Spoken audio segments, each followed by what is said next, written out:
I am introducing Karlyn Rapport, who will be talking about her experiences in the development of the Women's Center here in Marquette. Karlyn was in on the ground floor with the founding mothers and will share those experiences with us. The purpose of these tapes is to be part of a series to talk about the establishment of the Women's Center and its accomplishments in the region. It has been serving the Upper Peninsula now for 40 years. This year, 2013, is the 40th anniversary of the establishment. Karla. Okay. My name is Karlyn Rapport, and my husband and I moved to Marquette in 1958. My husband taught at Northern Michigan University as director of theater and became chair of the Department of Communication Performance Studies. I am a speech and language pathologist, and I had an undergraduate degree and part of a master's degree when we came to Marquette. I was one of 3 speech and language pathologists in the entire UP. So although I had not planned to work, my colleagues indicated that there was no way I could stay home when the need for someone to work with people who had children who had speech and language problems was so great. So I began, I'm a clinical speech pathologist, so I began working with the worst cases in the public schools of Marquette and Ishpeming, and indicated to them that they needed a public school speech therapist, but I would hold down the fort until they were able to hire one. And I supervised students of speech and language pathology at Northern Michigan University. When my husband became chair of the department, my colleague Sarah McClelland and I job shared and developed a rehabilitation program for what was then St. Mary's Hospital. When the 2 hospitals merged, we became we were heading the rehabilitation team for Marquette General Hospital. The team at that time, we had different portions of the team serve as the head. So speech and language pathology might take a quarter of a year directing the team's efforts, and then occupational therapy would take over and physical therapy. But we worked as a team approach. We had a physiatrist who came in from U of M and traveled like once, maybe once every quarter. And we had physicians like George Wilson and Frank Munkers. George Wilson primarily. Then finally Mike Coyne was hired as a physiatrist to head the team. But Sarah and I broke ground basically saying we had children. We didn't feel we wanted to work full-time. We job shared half-time. We didn't charge the hospital for the consultation time we did with each other to make sure that our patients had a seamless effort. And as our children grew older, we moved to 3/4 time and then full time. Sarah's husband, Bob McClelland, had some legal issues with academic freedom because he was encouraging people. There was a condemnation of property around the university, which inevitably became parking lots and so on. And he wanted to make sure that the citizens of Marquette were fairly treated in this exchange. And because of this, the university was extremely upset. And there was an effort to, his job was in question. My husband and I differed on this. I could see, I was supportive of Bob McClelland. Jim was supportive of the administration. And I saw that I can't ask my husband to speak for me. So that was a click. Then I think that this was in the early, I don't know, early 60s maybe when this happened. Betty Friedan's book came out. It resonated tremendously, and there were a couple of clicks. Like my husband said, well, I'm a liberated man because I allow my wife to work. Well, excuse me, you know, and that was an eye-opening statement. And you don't have to pay Karlyn very much because she enjoys her work so much. It was another. As he was chair of the department, I thought, I need to be valued, you know, for the work that I do. And so that's when Sarah and I developed this. But the consciousness raising groups were taking subjects from Betty Friedan's book, and I'm sorry that I can't remember who the first house was, but we would meet in people's homes. And I remember that some women would join us for maybe one session and say, I can't do this because my marriage will be jeopardized if I delve into these feelings. And didn't stay with us. It was a couple of those marriages dissolved anyway, you know, down the road. But the groups kept swelling in size, and then we met as at Pat Miklow's house, many of these small cells together, and decided that we needed to have a conference on women's issues. And I was part of the team that developed that conference. You know, had speakers come from the conference. I remember that Lana Pollock was a state senator, and she was invited. Peggy Fraser was part of this group as well. But out of this conference that was, I believe, held at the Holiday Inn, that what came about was this cry for a women's center. At the time, as a speech and language pathologist, I had been encountering so many cases of head trauma that were the result of domestic violence, that and people who needed my services thereafter because of the traumatic brain injury they suffered. The fact that there was no place, no shelter for them. Oftentimes family members felt so intimidated by the assailant that they didn't feel they could provide a safe haven for their daughter or without jeopardizing their own safety. The rehab team struggled to try to find services, and each time we felt like we were inventing the wheel, that there wasn't a coordinated effort in treating or helping survivors of domestic violence, that each agency was in its own silo trying to reinvent the wheel for that particular person that they encountered. So the police were doing one thing not too well. One of the treatments for a domestic violence call at that time was that the assailant would be driven to Presque Isle Park in his own vehicle. The keys would be taken away and he'd have to walk home. And they felt that that would help him cool off. Of course, he would come home more angry and enraged. But I remember one person saying that my husband beat me because I didn't iron his socks. And the police officer saying, well, couldn't you iron his socks? But the point was that no matter what she did, she was going to be beaten, and that nobody deserved to be beaten.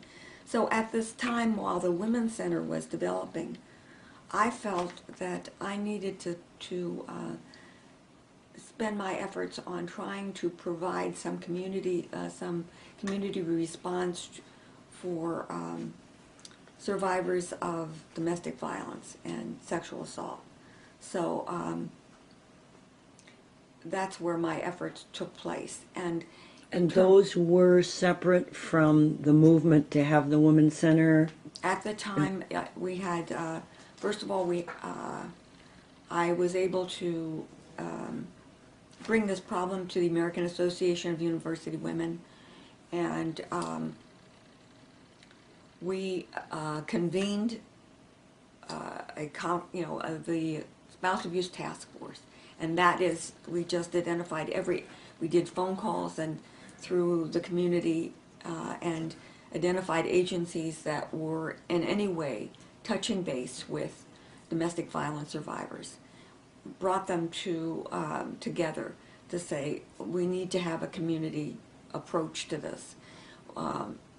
We need to have training for people who are dealing with survivors of domestic violence. We trained couples to have people come to their home, to shelter? For shelter. They were in individual homes where if it was a married couple, the spouse, both of them were trained in how to deal with people in crisis, to provide, just some type of shelter. But this was not obviously an answer that's going to be a stay, in providing what was needed. So we had a conference training law enforcement, the courts, social workers, Department of Human Services, etc., medical professionals on how to work with domestic violence and survivors. We received a grant from AUW. At this conference, the purpose of the conference was to develop a resource directory because survivors were being shuffled pillar to post and didn't know who to contact or where to go. So we wanted a step-by-step approach of, getting the personal protection orders and where you, how you could find shelter and how to find housing subsequent to this support during an advocacy and medical Did the treatment. various agencies respond quite positively? They were grateful for the opportunity? Yes. I think, yes. And, it was a unique experience. We tried to take this to the National Convention of the American Association of University Women, saying that this is a national problem that needs to be addressed. But we developed a resolution, and we took, Glenda Robinson was chair of the American Association of University Women's Marquette branch. At the time, we took a team of people to speak to the resolution, but nationally they said they thought that this was just a problem of the Northwoods. They didn't. Now, 2 years later, they adopted the resolution and took part of a national effort to deal with the problems of domestic violence. And so you can feel the satisfaction of initiating a movement and then getting local cooperation. Exactly. Did you parallel events happening with the Women's Center? Was there still a connection in some way? There was still a connection. I wasn't on the board, but a student of Jim's was raped, and she didn't know where to go. She came to my house, and I provided what support I could, but I knew that she couldn't be alone in this. And other people who were on there was another young member of the board who was raped and had a similar experience, and so we felt that we had to have a sexual assault support network for these support system. So I was part of the team that provided that. We were on call. And that was out of the Women's Center. Okay, so you've got these two important things moving forward. So I would serve on committees, for the Women's Center, like conference committees, but I wasn't on the board until later. And I was on the board and served as chair when the Women's Center left Northern. And developed the site where we are presently.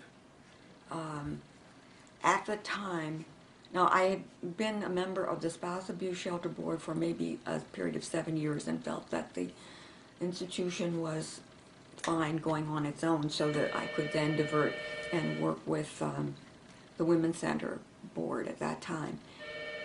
What happened was that there was some concern by the State Domestic Violence and Treatment Board regarding what was happening at the Spouse Abuse Shelter, and they felt that they needed to close the shelter. Had they been funding it originally? They had been funding Okay. the program part of it, that and local dollars also, but that it was because of some staff problems and management problems at the shelter at that time, and an accusation that there had been inappropriate advances to vulnerable residents of the shelter, that the Spouse Abuse Domestic Violence and Treatment Board felt the Women's Center needs to take this over, or we are going to close the shelter. Now, I was chair, and we were developing the trying to go into the building, and we're raising funds for a building, and then taking on the domestic violence and treatment program. I mean, it was an extremely frightening time. It was too much in terms of just managing. I thought, yeah. but we had to do it. And so that was a tremendous challenge. While I was on, Jerry DeFont was on the board and talked us into having the bingo games as a way of fundraising. We thought, how could we support gambling? But she indicated that this was going to be a revenue source for us, and that we would bring women in the shelter into the fold that hadn't heard about women's rights, and that would be a whole different community that we would be touching base with, and it would provide a stable community fund for us. And we had this facility that we could renovate to have bingo games and rent out the facility to other bingo games in the community, providing rent. And we had 2 bingo games ourselves, one for the Women's Center during the week and one for the Spouse Abuse Shelter.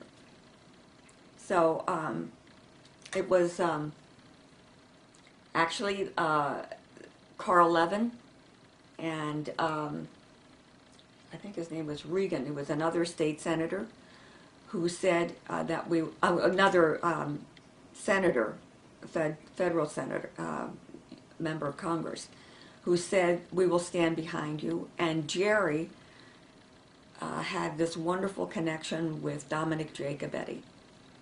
And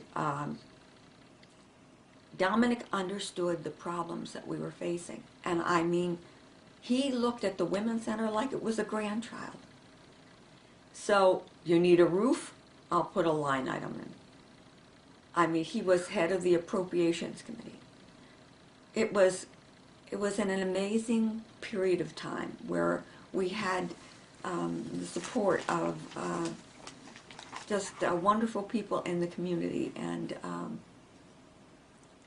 when people talked about Marquette, we took a group to Washington for the March for Reproductive Freedom. I think we participated in 3 different marches, but it was the first march. We got a group of women and a bus to go to Washington, and we stopped along the way. And we stopped, in Escanaba and Newberry, along the way to Washington, picking up cells of women, and we thought, we're going to be the only bus there. When we turned the corner into the mall to see this army of buses approaching the mall to march for women's rights. It was just awe-inspiring. Sarah McClelland's mother was so, I don't know, she must have been close to 80. She was a suffragette.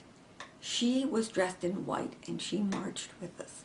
It was just, such a moving thrill.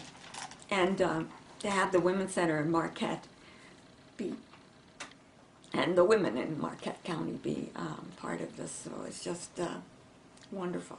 So this was the start of our Founding Mothers projects, and others perhaps can tell you about the education process that we wanted to have.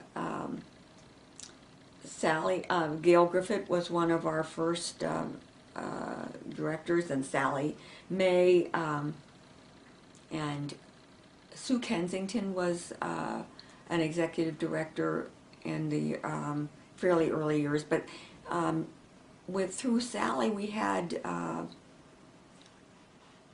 programs on television, that talked about women's issues, and we did a lot of public speaking to service groups, trying to raise awareness. We wrote journal. We were interviewed by the Mining Journal, and had many conferences on various issues. And somebody commented that it was an important step, while the support of Northern made a lot of difference initially in the providing space and some of the staffing. To move out into the community seemed very important, so that it wasn't associated just with university people and well-educated women, that this was to serve the broader women, the broader number of women in the Upper Peninsula. And obviously, if they were joining up in these smaller towns, that was a reinforcement for the decision. Right. If you had to summarize how you view the mission of the Women's Center, do you feel like it's changed dramatically over time? Has it, 40 years is a lot of time. Has it adapted, do you think? I think that it's remained much the same. And, trying to. Okay, the mission presently is to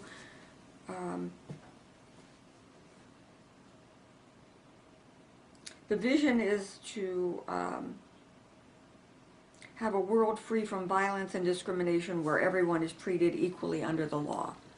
And the mission to support victims and survivors of domestic and sexual violence in Marquette and Alger counties through programs that protect, educate, advocate, counsel, and empower.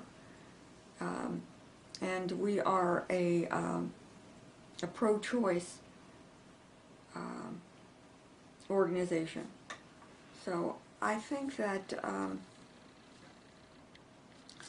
so it's, in a way, it's gone beyond just the consciousness raising of women needing to be out there pursuing careers or whatever lifestyle they choose, to focus on many women who are still hurt by violence or discrimination in some way or other. So the philosophy, it is a feminist organization that believes that every individual is entitled to be treated with dignity and respect. Women and men should be treated equally under the law and by society in general. And no individual should be discriminated against or limited by society on the basis of age, sex, or sexual orientation. And we are a pro-choice organization, providing services in a non-judgmental and supportive manner to individuals as they make decisions in their life. And I think it's always interesting to point out, you do serve men. Right. The numbers might not be proportional, but there are men who are subject to abuse or need some support in dealing with issues relating to their relationships. And at the same time that we advocate for change in the larger society to eliminate bias, to enhance the ability of all individuals to be fully functioning members of society. So we try to advocate for legislation. We have to be careful because we're a 501c3 that, and I think recently the advocacy is taken on by sister organizations like the American Association of University Women. When the league was fully functioning in Marquette, as well. But we do try to keep abreast, certainly, of legislation that's going to affect women and encourage women to take some individual stance on that. Does Northern still play any role? Well, we may use, I think, certainly to the extent that we call on faculty members as resource people. And, for example, when we have Domestic Violence and Awareness Month or Sexual Assault Awareness Month, we'll call on faculty members. We'll have to present colloquiums, or they've been very active in our Evening of Elegance, which is a main fundraiser. Student organizations have helped fundraise, and for us, there is, we have brown bag lunches, and Northern students, resident advisors come in to those brown bag lunches, which take particular issues. For example, we had a presentation on human trafficking by two of our staff members who have had training. It seems to be domestic violence on steroids. And so that, but at any rate, so we continue to keep that connection between Northern and the Women's Center. Harbor House. How has the bingo no longer is taking place? What are our grants and things the major source for both the spouse abuse? Grants provide perhaps 75% of the funding for programs at the Women's Center and Harbor House. And certainly the Domestic Violence and Treatment Board is a major funder for our spouse abuse shelter, Harbor House. We have to raise from the community $200,000 a year. It's about $600 a day in additional revenue. So we have a number of fundraisers. The Evening of Elegance is a major yearly fundraiser. We have holiday cards that go out reminding people about our mission and what we do. Mother's Day cards. We have what we call third-party fundraisers, and that is organizations may have a fundraiser for us. For example, organizations or individual businesses. So this Oasis gas station, a portion of their sales went to the Women's Center Harbor House. The Rotary Club has provided some funds, like $12,000 that they say will pay for. They're putting that toward mortgage payments for Harbor House. So there's broad community support. There is broad community support. But I mean, the founding mothers have returned to the board because they feared that this was, this is my second year as a returning founding mother on the board, but the prosecuting attorney's office felt that there was danger of losing community support, and also, Harbor House, they felt that this is something that the courts could not afford to lose. That they saw women coming in, they needed the support, they needed the advocacy, they needed someone to help them through the personal protection orders, to sit with them in court while the assailants are being accused, and they needed shelter. and they needed the support to help them get on their feet so that they can provide a life for themselves, rebuild their lives, and provide a life for themselves and their children. Needed treatment for the children in trauma who have witnessed and these are all things these are that all the things that we are Women's doing. Center and the Spouse Abuse Shelter have provided. Has provided. So the comfort and support to children who have been uprooted, and the children's programming, the help for women to say what now, how are you going to support yourself, and that So the era right now is a rebuilding of financial the financial and support. community support. And I think that we have had, I think the founding mothers have helped the community feel that the shelter is in good hands, and the Women's Center is in good and experienced hands, and they know that we need this. I mean, maybe it's unfortunate we need this, but this is Reality. This is reality, and And that we as an outside person, the fact that the folks who were involved early on still carry that passion for the mission speaks for itself, and you can't help but be drawn in to that. And we are trying to gather younger women to join us, and they need to be feminists. They need to have a lot of time, and they need to be able to accept challenges that are daunting. Do you feel, and I think this was part of the motivation for this oral history to be developed, that younger women need to be helped to be aware of the history and the fact these things don't take place without a lot of energy, work, and ongoing passion about. Yes, definitely so. I mean, even our staff have been amazed at the journey that we've taken to get to this point, and still there are incidents where you just know that we have a lot of work to do.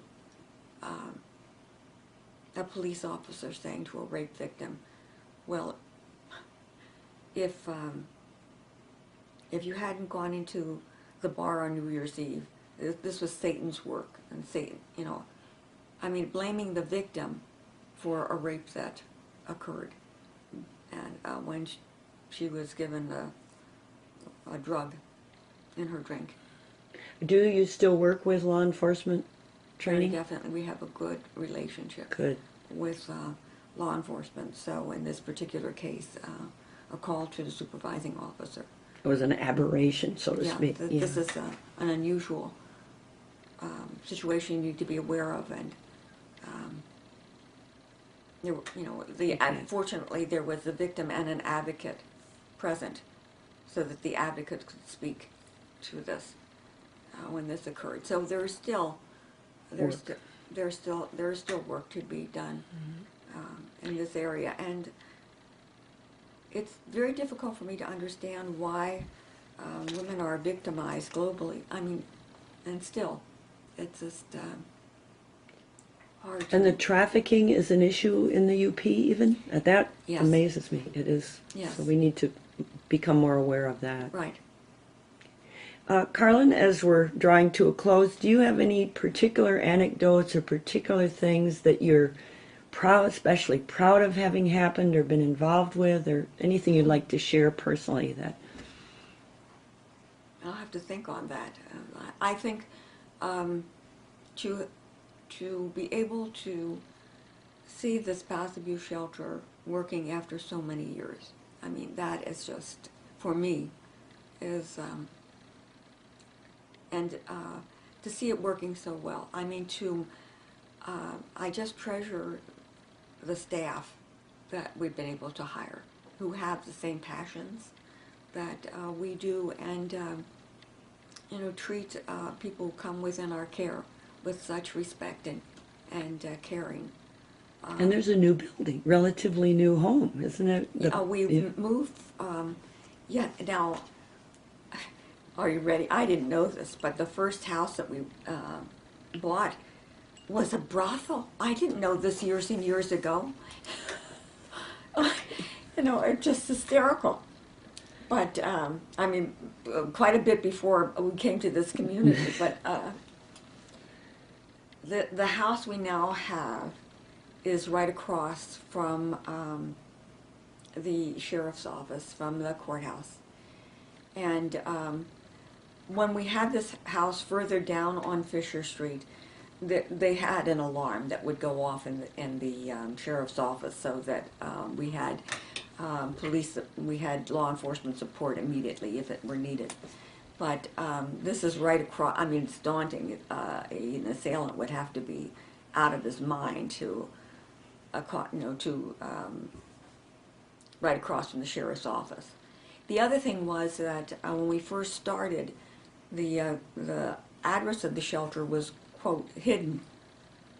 People in the community it wasn't put out for publication as to where we were. But then there is a change in attitude, that it is not the survivor's fault, and they deserve the protection. I think Gary Walker was quite instrumental when women became frightened about testifying against the assailant, fearing further abuse, worse abuse, if they provided testimony, or the Stockholm syndrome, would take place, where, he was drunk at the time, and so that excused this terrible beating, I mean, that in their minds, that normally he's not, he isn't like this. Well, Gary Walker said that he was prosecuting attorney at the time. He was a prosecuting attorney at the time, and said the crime is against the society, and that if you, the evidence was there when the police officer came in. So if you are not going to press charges, the prosecuting attorney's office is going to press charges. Taking the onus out of the hands of the woman, so that her partner cannot accuse her that it's her. It is his behavior which has brought this on, and his behavior which society cannot tolerate, because nobody deserves to be hit.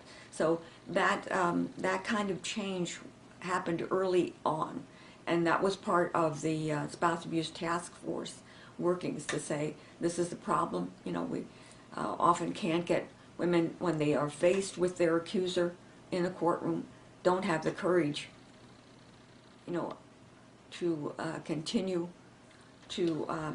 My sense is we were very fortunate with the coming together of people with these enlightened philosophies and views, and willing not just to say that's a good idea, but to take action. Very definitely. Whether we're talking law or women or...